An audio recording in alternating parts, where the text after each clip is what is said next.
మీరేమో బీఆర్ఎస్కు 12 నుంచి 14 అంటున్నారు, అసలు బీజేపీకి 1 అని అంటున్నారు. కానీ వాళ్ళేమో బీఆర్ఎస్కే 1 లేదా 2 కాంగ్రెస్ మెజారిటీ సీట్లు గెలవబోతున్నాయి, నెక్స్ట్ బీజేపీ ఉంటుందనేది స్వయంగా ముఖ్యమంత్రి నిన్న మీడియా ప్రతినిధులతో అన్నారు. సో రెండో విషయం ఏంటంటే ముఖ్యమంత్రి చెప్పిన ఎన్ని నిజమైనవో ఎన్ని నిజం కాలేదు ప్రజలకు తెలిసిపోయింది.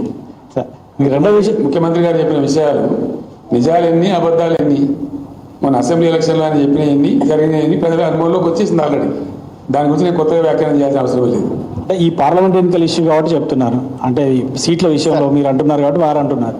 సో రెండో విషయం ఏంటంటే మీ పవర్ పోగానే, పవర్ ఉద్యమ సమయంలో మీకు వ్యతిరేకంగా, తెలంగాణకు వ్యతిరేకంగా, ఉద్యమానికి వ్యతిరేకంగా ఉన్న వాళ్ళంతా మీ దగ్గరకు వచ్చి 3 నెలలు కాకముందు అందరూ మళ్ళీ మీ పార్టీ నుంచి వదిలి వెళ్ళిపోయారు. దాని పట్ల మీరు ఏమనుకుంటున్నారు? నాకు అర్థం కాలేదండి.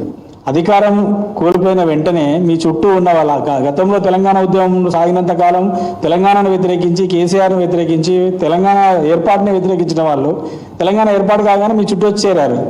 సో మళ్ళీ మీ అధికారం పోగానే మళ్ళీ వెళ్ళిపోయారు. వాళ్ళ గురించి ఏంటి మీ కామెంట్? ఇప్పుడు ఏమైపోయిందంటే భారత రాజకీయాలలో మరి ముఖ్యంగా నరేంద్ర మోడీ ప్రధానమంత్రి అయిన తర్వాత చాలా దుర్మార్గాలు జరుగుతున్నాయండి.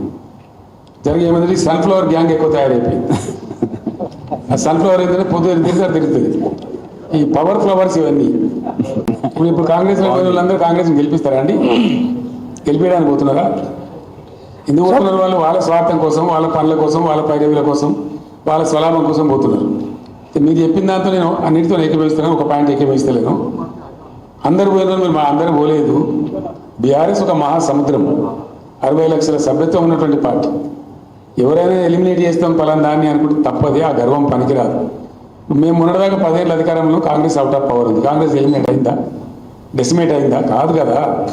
చంద్రబాబు నాయుడు గారు ఒక టైంలో 2004 to 2014 ఆయన పవర్లో లేదు. అంతమాత్రం టీడీపీ డెసిమేట్ అయిందా? అది భ్రమ. ఒక సంస్థను, ఒక శాశ్వతంగా ఉండే సంస్థను, ఒక బలోపేతంగా విస్తరించినటువంటి సంస్థను డెసిమేట్ చేస్తాం, ఎలిమినేట్ చేస్తామంటే అది అహంకారం తప్ప మరొకటి కాదు. అది ఇంపాసిబుల్. అందులో బీఆర్ఎస్ను డెసిమేట్ చేయడం అనేది ఒక 1,00,000 రేవంత్ రెడ్డిలు, 1,00,00,000 ఇంకో వచ్చినా ఏం ఎంతగా మనం కూడా పరగపడతాడు సార్.